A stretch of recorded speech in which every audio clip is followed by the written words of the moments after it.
Hello everyone, welcome back to our music room at Daniel Warren. Today we're going to be talking about a new topic. We're going to be talking about families of instruments. The orchestra is made up of 4 different families of instruments. Those 4 families are woodwinds, brass, percussion, and strings. The woodwind family. Woodwind instruments are instruments that are made out of wood, and sometimes now, because we have more modern advances and more technology, they can even be made out of metal. So a really great example of this is probably the flute. The flute used to be made completely out of wood, and now you can only find flutes made out of metal for the most part. The wind in a woodwind instrument is actually the air inside or the breath that you put in it.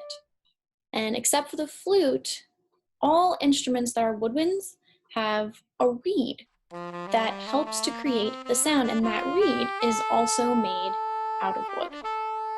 And here I've added a picture for us of all the different possible instruments you might find in the woodwind family. We have the piccolo, the flute, the oboe, the bass oboe. A bass oboe means that it plays notes that are much lower than the oboe. Clarinet, bass clarinet, bassoon, contrabass clarinet, again, lower notes than the bass clarinet. And then we have saxophones. We have 3 different kinds of saxophones.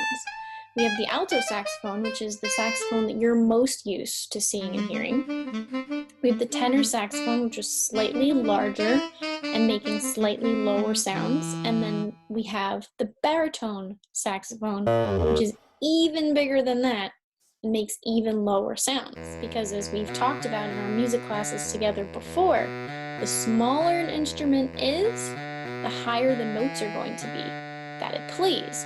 And the larger an instrument is, the lower the notes that that instrument is going to play. And we talked about the reason for that. The reason for that is, the smaller an instrument is, the less space there is inside of the instrument for air to travel. So that means that the sound goes really, really fast, or rather the air goes really, really fast, and that makes the sound higher. And then in our larger instruments, there's more space for air to travel back and forth, so that makes our sounds much, much lower. The next family of instruments we're going to talk about is the brass family. Brass instruments are always made out of metal, and the metal that they're normally made out of is brass. Brass instruments have 3 things that are in common with each other that are very important, and that is a mouthpiece where the air is blown into, some type of tubing that makes the instrument do what it's supposed to do, and then a bell at the bottom where the sound comes out of and projects. And to change the pitch of these instruments, there's really only 2 ways that it can work. It either has valves, like buttons that you press on or play, or some type of long slide that goes in and out, and by changing the in and out, you're changing the notes, by changing the length of the slide. And here are some pictures of the most common brass instruments. We have a trumpet. One of our music teachers, Mr. Matera at the middle high school, who you might have as a band teacher one day, plays the trumpet. French horn, baritone, trombone, and tuba. The percussion family. This is a family we're a little bit more familiar with because we do a lot of work in class on percussion instruments. To play a percussion instrument, you are either going to hit it or shake it or scrape it or tap it. Any of those things, you're going to be using your hands. Percussion instruments can be tuned or untuned. That means some percussion instruments play actual notes, and some percussion instruments can only play rhythm patterns. They can't play any notes. Instruments that can play notes typically are the xylophone, which we've used in our music classes a lot, or the timpani, and those big round looking drums, and they can usually only play one pitch at a time. So you have to tune the timpani to a specific note, unlike the xylophone, which has a whole bunch of bars, and you can play a whole bunch of different notes. And then, as we said before, untuned instruments have no notes. They don't play pitches. They just play rhythm patterns. So an example of that would be a bass drum or a snare drum. Or if you know what a castanet is, they're little things that go on your fingers and you click them back and forth and they make sounds. And here we have many different types of percussion instruments. Some of them I'm sure you recognize, and some of them probably look very new and different to you.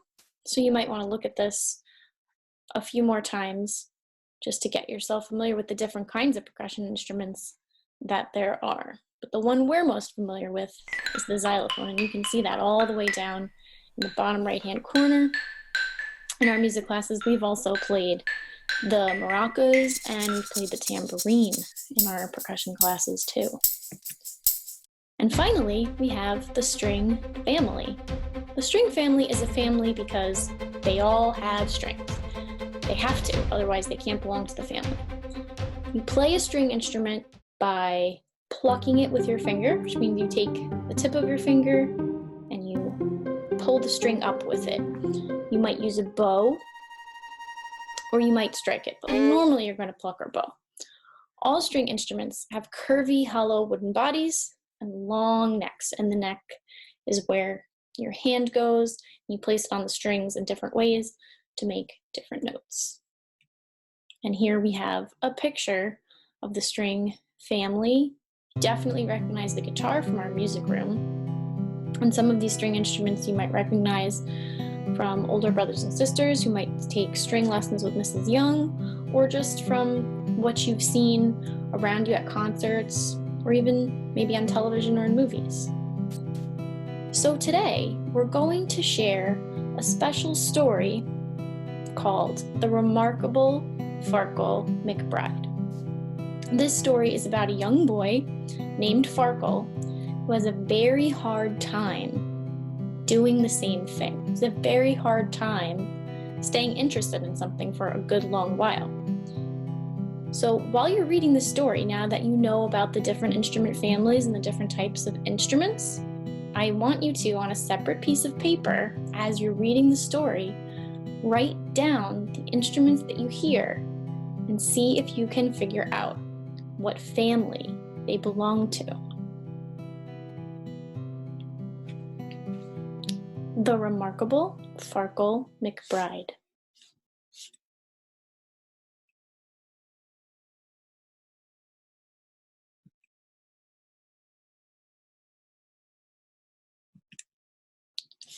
Oh, pity the prodigy, Farkle McBride. No matter what instrument poor Farkle tried, whether strumming or blowing or drumming or bowing, his musical passions were unsatisfied. When Farkle McBride was a 3-year-old tyke, a freckly, bony, and thin, he astonished his friends and his family alike by playing superb violin.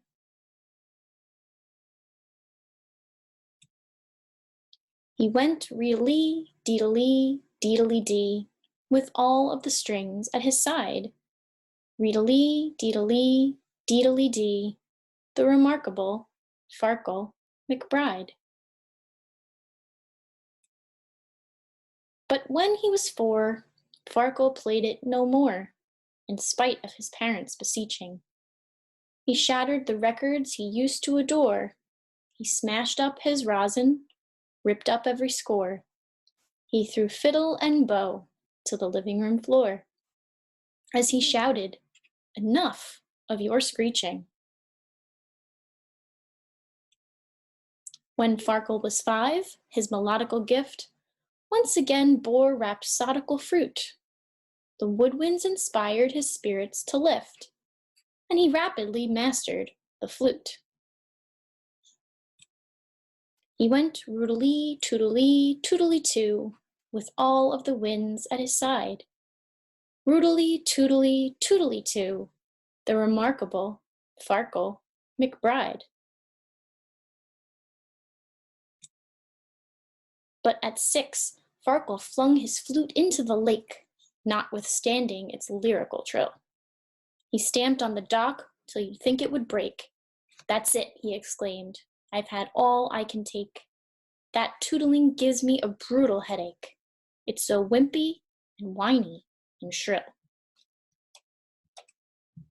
When Farkle was 7, a different sound rekindled his musical flame.